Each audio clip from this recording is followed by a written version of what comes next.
Ouais, bah c'était ça ou un lancer de nain, et j'avais pas de nain sous le coude. Enfin, sous le genou.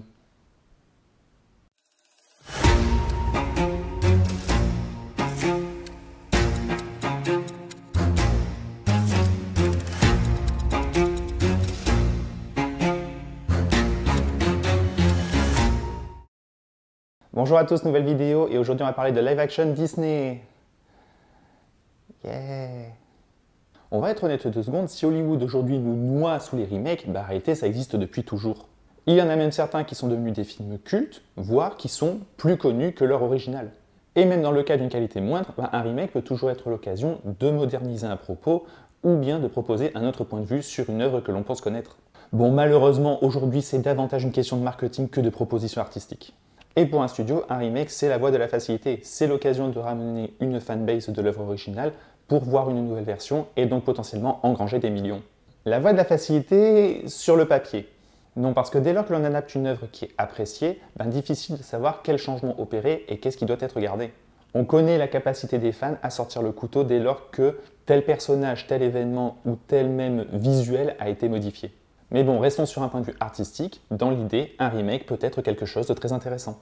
Et il serait bon de rappeler que Disney, au tout début, lorsqu'ils ont voulu adapter leur dessin animé culte, leur classique, eh bien, il y avait une volonté d'offrir des propositions intéressantes. La vague de live-action Disney avait commencé avec le Alice au Pays des Merveilles de Tim Burton, qui avait une véritable proposition dans sa DA, qui était une suite plus qu'un remake, qui n'hésitait pas à s'éloigner de l'original pour développer ses propres thématiques. Et on peut parler de Maléfique, qui proposait de suivre l'histoire de la Belle au Bois dormant, mais du point de vue de sa méchante. Au-delà de ce qu'on pense de leur qualité, il y avait une volonté artistique.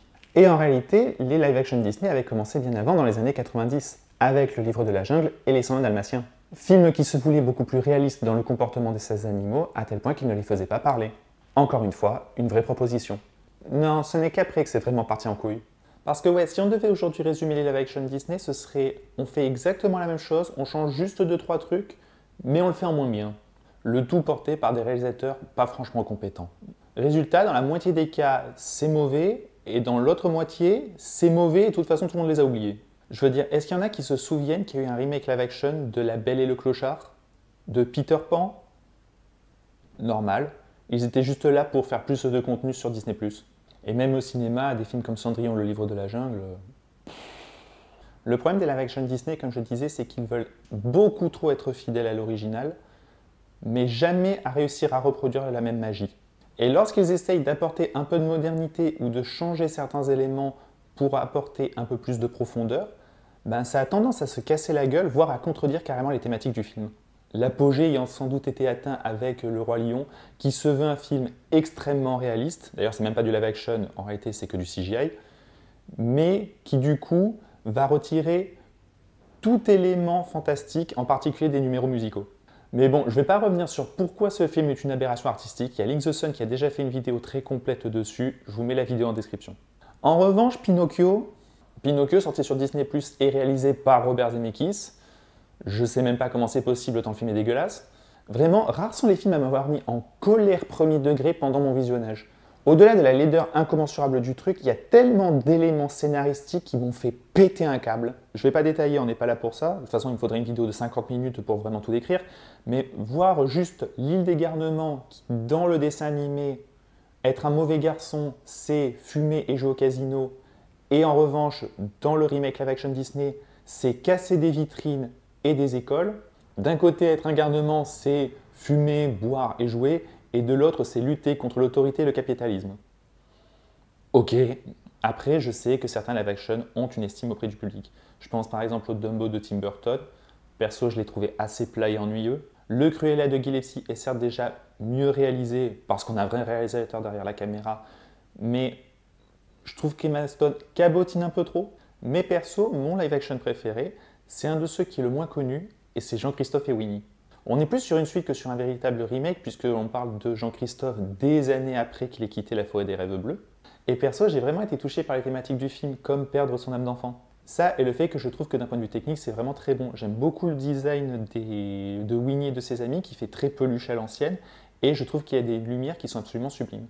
Peut-être aussi le fait que Winnie, qui est un personnage que j'aime pas vraiment à l'origine, a beaucoup de points communs avec Paddington, à croire qu'il y a des connexions qui se font. Donc les live-action Disney, pas grand-chose à retenir. C'est davantage du marketing que de l'artistique. Et pourtant, ça marche suffisamment pour que Disney continue. Et autant dire qu'on va encore en bouffer. Non, parce que dans les projets déjà annoncés, on a donc Lilo et Stitch qui arrive très bientôt, Vaiana qui est en cours de tournage, on a Hercule, on va avoir Bambi, La Reine des Neiges est en discussion. Ils enchaînent tellement les projets qu'ils en sont à remaker leurs films vieux de moins de 10 ans. Donc en soi, un remake live-action de Blanche-Neige, c'est peut-être l'une des idées les moins stupides qu'ils aient eues. On parle quand même d'un film qui est vieux de plus de 80 ans. Le film est toujours dans l'esprit de tous, il est reconnu comme un jalon important de l'histoire du cinéma, mais malgré tout, il y a plusieurs générations qui le connaissent à peine, voire qui ne l'ont jamais vu. Et donc, tout un potentiel nouveau public à toucher. Un live-action qui débarque avec son lot de polémiques. Mais bon, on va les voir les unes après les autres pendant la critique. Intéressons-nous donc à Blanche-Neige. It's a human. What did you think I was? Nothing. Ghost. You'll be safe from the Queen here. They say all you have to do to make your wish come true. You have to run. Is let it go. I'm not afraid to fight. Well, I can hear the echo loud and clear. Can you point me in the right direction? Ai-je besoin de rappeler l'histoire de Blanche-Neige ? Allez, pour la forme. Donc dans un royaume lointain, une reine demande tous les jours à son miroir qui est la plus belle, parfaite et pure, jusqu'au jour où celui-ci lui répond que ce n'est plus elle et que c'est Blanche-Neige. Prise de jalousie, elle demande à un chasseur de la tuer. Le chasseur l'emmène dans la forêt et finalement décide de l'épargner et lui demande de fuir. De là, elle trouve cette nain dans une chaumière, on siffle en travaillant, la reine finit par apprendre qu'elle est toujours vivante, se transforme en sorcière, lui fait bouffer une pomme, sommeil, baiser, amour avec le prince charmant, basta, ils vécurent heureux et eurent beaucoup d'enfants. Oui, petite précision, je pars quand même du principe que vous connaissez l'histoire de Blanche-Neige, etc. Donc je vais avoir moins de scrupules à spoiler le film. De toute façon, vous verrez qu'il n'y a pas tant de grands changements. Blanche-Neige version live-action est un film bourré de défauts. Mais j'ai tellement kiffé. Je ne saurais pas dire ce qui s'est passé, mais dès le départ, avec ce livre qui s'ouvre, avec les animaux, avec la chanson de départ, tout le royaume qui danse, etc., j'ai été embarqué directement. Les décors du royaume m'ont beaucoup fait penser à ceux de Disneyland. Et donc ça a touché une part de mon enfance. Mais l'élément qui clairement m'a permis d'aussi vite accrocher au film, c'est son meilleur atout, et c'est Rachel Zegler. Alors elle, autant dire qu'elle s'en est pris plein la gueule. Dès l'annonce de la présence de l'actrice au casting, ça a été un déferlement de haine, et juste pour un seul critère, la couleur de sa peau, jugée pas assez blanche. Et oui, Blanche-Neige est appelée ainsi parce que sa peau est aussi blanche que la neige. Mais est-ce que c'est vraiment si important que ça ? Choisir une actrice latina avait en réalité du sens parce que le conte de Blanche-Neige est un conte très apprécié en Amérique latine. Il y a d'ailleurs eu un film qui s'appelle Bianca-Nieves qui est une relecture moderne de ce conte. Et pour l'explication du prénom, ils ont simplement changé en disant « Elle est née un jour de neige, donc Blanche-Neige ». Et voilà, problème réglé. Surtout que quand on la voit en action, ça paraît tellement évident que c'est une excellente Blanche-Neige. Rachel Zegler est une très bonne actrice et une excellente chanteuse, chose qu'elle avait déjà prouvée avec les excellents West Side Story et Hunger Games. Et ça se voit tellement qu'elle éprouve du bonheur à jouer ce personnage, qu'elle arrive à m'embarquer avec elle. Il y avait eu les mêmes débats avec la petite sirène que je trouve franchement mauvais, mais Halle Bailey était une fois de plus le meilleur argument du film. Et pour le coup, au-delà de la couleur de peau, le personnage de Blanche-Neige, il est plus que respecté. Elle est douce, elle est tendre, elle est gentille, elle est attentionnée. C'est véritablement la Blanche-Neige de l'époque. Ils l'ont simplement un peu modernisé, les années 2020 obligent. Parce que la haine reçue par Rachel Zegler venait également d'une seconde polémique, où elle disait qu'il était temps de moderniser le conte de Blanche-Neige. C'est pas si stupide. Moderniser une histoire, c'est ce que l'on fait à chaque réadaptation. Donc pourquoi Blanche-Neige, qui est vieux de près de 80 ans, ce serait pas le cas? Je vais malgré tout dire que je suis pas d'accord avec toutes les réflexions faites sur le conte ou le dessin animé original, notamment sur ce qui concerne la scène du baiser. On parle de deux êtres qui se sont vus et qui se sont aimés. On est dans un conte, donc le fait qu'il la réveille d'un seul baiser d'amour véritable, c'est une métaphore, il n'y a pas d'agression en soi. Évidemment que dans la réalité, ça n'aurait pas le même sens. Et de toute façon, c'est un faux débat parce que la scène du baiser avait déjà été détournée dans Maléfique. Ce n'était pas le prince charmant qui réveillait Aurore, mais la protagoniste. Donc retirer ou à nouveau détourner, chose que je pensais qu'ils allaient faire d'ailleurs, cette scène dans ce Blanche-Neige, c'est pas si déconnant avec la bonne intention. Et de toute façon, ils l'ont gardé, donc bon, à nouveau, faux débat. Et pour en revenir à Blanche-Neige, oui, évidemment qu'ils ont modernisé son personnage. Là où dans l'original, elle est beaucoup plus passive, elle subit l'action, Ici, elle est beaucoup plus proactive, beaucoup plus indépendante, sans pour autant devenir une guerrière badass. On n'est pas dans Blanche-Neige et le chasseur. Relecture beaucoup plus dark fantasy et guerrière de Blanche-Neige et les 7 nains, qui est un peu trop mésestimée d'ailleurs. Elle prend part à l'action, mais toujours avec ses atouts à elle, encore une fois, sa gentillesse et sa douceur. Une modernisation, mais en accord avec ce qu'elle est dans l'original. C'est une bonne adaptation. En revanche, je peux pas en dire autant de la méchante reine. Méchante reine interprétée par Gal Gadot qui est... Qu'est-ce qu'elle est? Qu'est-ce qu'elle est nulle, bordel! Ce qui est fou, c'est que pendant une grande partie du film, son jeu se résume à du non-jeu. C'est même pas qu'elle essaye, elle est juste ultra statique et dans ses mouvements et dans ses expressions faciales. Et il va y avoir d'autres fois où elle va cabotiner à mort, notamment lors de sa séquence de chansons. Et son personnage n'est pas plus développé, il reste juste l'archétype du méchant. Alors oui, vous avez du ticket, mais dans ce remake, la méchante reine a aussi une chanson. Forcément, pour passer d'un film de 1h10 à 1h45, il faut rajouter des éléments. Et en plus des éléments scénaristiques, qu'on va potentiellement voir un peu après, ils ont rajouté pas mal de chansons. Et des chansons qui sont vraiment très cool, notamment la principale, Waiting for a Wish. Elles sont pas toutes exceptionnelles, et je me doute que certains peut-être n'apprécieront pas parce qu'il y a un côté un peu plus Broadway, mais en tout cas, moi qui kiffe ce genre de choses et qui adore les comédies musicales, autant dire que j'étais aux anges. D'autant plus que ce sont les passages les mieux mis en scène du film. Bon, après, la réalisation en général est loin d'être mauvaise, elle est juste ok.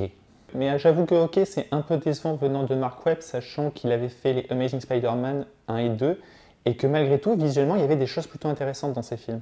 Là, c'est correct, mais franchement, ça casse pas des briques non plus. Mais malgré tout, il arrive à avoir ici et là certaines séquences qui vraiment, je sais pas, ont vraiment marché sur moi et m'ont mis en joie. Waiting for a Wish, comme je disais, parce que la chanson est suffisamment entraînante, mais je pense en particulier aux deux principales chansons de l'original, Siffler en travaillant et Eh oh.